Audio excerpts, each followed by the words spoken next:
Le chef de l'UGTT, principale organisation syndicale de Tunisie, Noureddine Taboubi, a remis en cause lundi les négociations en cours depuis des mois entre le gouvernement et le FMI pour un nouveau prêt destiné à renflouer les caisses du pays surendetté.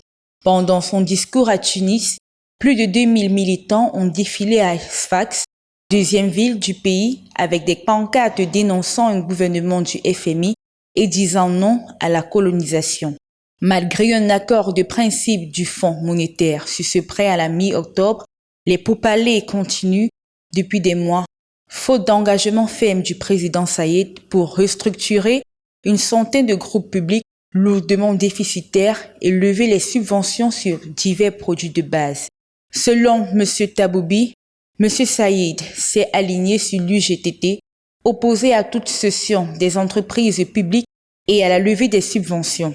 Les mesures préconisées par le FMI vont appauvrir encore plus le peuple tunisien qui fait face à une forte inflation de plus de 10% et un chômage élevé à plus de 15% selon les déclarations faites par M.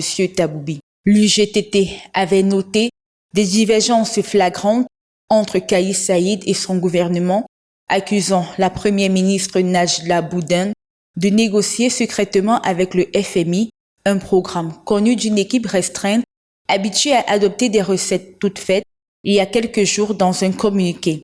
Le syndicat avait fustigé des bailleurs de fonds internationaux qui recherchent de telles opportunités pour dicter leurs conditions et dominer les économies des pays en crise comme la Tunisie.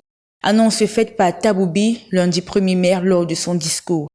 Il a cité entre autres deux d'entre eux, dont le dernier a été écroué vendredi dernier pour une publication sur les réseaux sociaux considérée comme portant atteinte à la personne de Kais Saïed.